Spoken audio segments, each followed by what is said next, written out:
Hey, what's going on? It's Austin. I'm in my Ford Coachman 1990 van, and I just wanted to show you a few things on the inside on how to use it, and I just figured we'll start with starting it up. So when you start it up, you want to make sure this is in the off position. It's not the end of the world if it's not, but it's just it's your auxiliary battery switch, and I just like to start the engine without it on. So when you turn the vehicle off, you'll make sure that's in the off position. Anyway, so just stick the key in, start it up.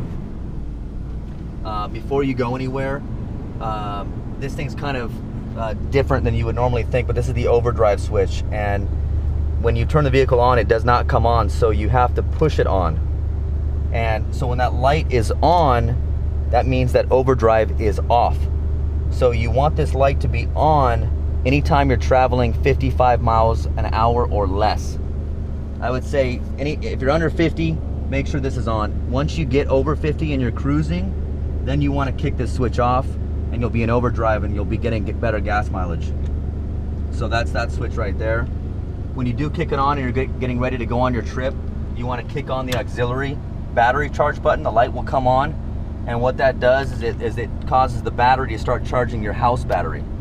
And that way, when you get to your trip, your house battery is nice and charged up, and you'll have access to all your toys and your lights and everything you're going to need for the whole trip. So keep that on. You got your lights right here. Real simple, just lights on, lights off. Now your high beams are not where you think they were. They're down here at your leg, at your foot right here. So you have to kick them on with a little button right there. That's your high beams right there. You have your hood down here as well, and your brake release, and then you have your left and right toggle for your fuel. So right now it's on the right hand side. If that gets low, then I can just kick it to the left, and then it'll automatically go to the other fuel system. And you can do that while you're driving. You don't have to like pull over and do it. You can just do it right in the middle while you're driving. It's no big deal. This is just your left and right. And then this is just to get you into gear, obviously. And you have your horns right here, and you can set your cruise control right here as well. So you can turn it on, and then you want to hit set Excel once you're at the speed that you want to be on, and then you can let go.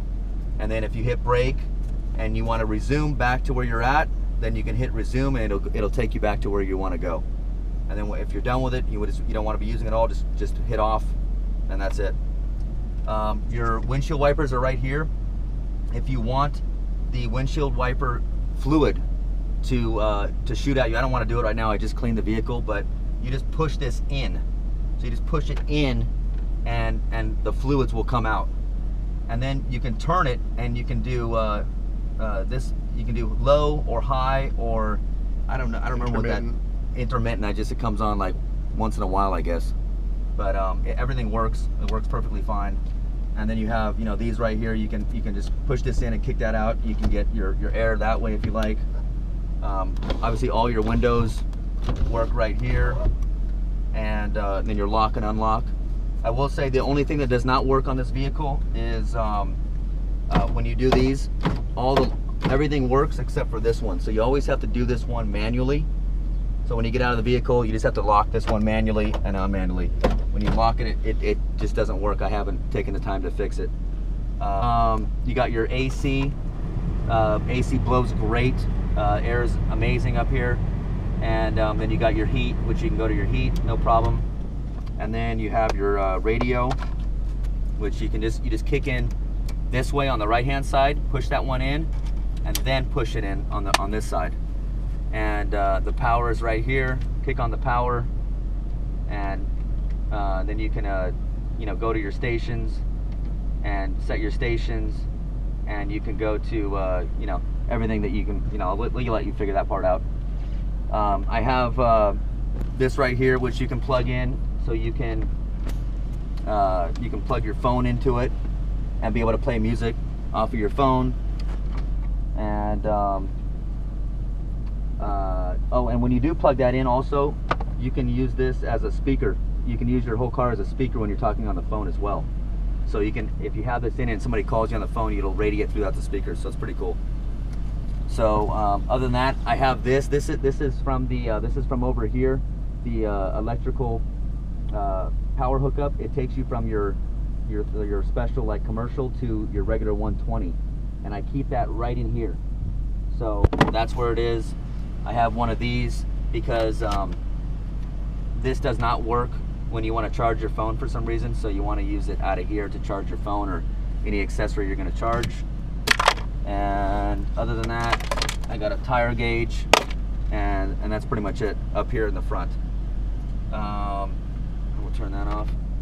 Okay, one other thing too is that if you want to use these lights up here, you see how that comes on? The only reason that comes on is because the doors are open. Could you close those doors over there real fast? And I think they won't work. And kind of slam it. There you go. So take that back. So I think now notice the lights won't come on at all. You don't have to be that close, I don't think. But as soon as I open the door, now the lights come on. So you would think that you could just make it work, but it only works when the doors are open. So just FYI. All right, so this vehicle right now has 51,178 miles on it. And here are the gauges right here. All the gauges, the lights switch up, but the oil one right here does not work. So anytime you're going on a trip, and I haven't had any problems with any oil leaking or burning or anything like that, but it's always good since your oil switch does not work. Whenever you take it somewhere really far, maybe before you leave, just check your oil gauge. It's just a good habit to do anyways. But that one does not work. Now the guy that owned it previously was a mechanic, and he installed an oil gauge since he couldn't get that one to work, but he never got this one hooked up either. So this one does not work either. So you just have to check your oil before you go on your trip. It's not too hard to do. Okay, engine gas works obviously, which I told you about the two different levers. The battery gauge works, the temperature works, and actually, oh, I take it back. The battery, I don't think that one works. This one works.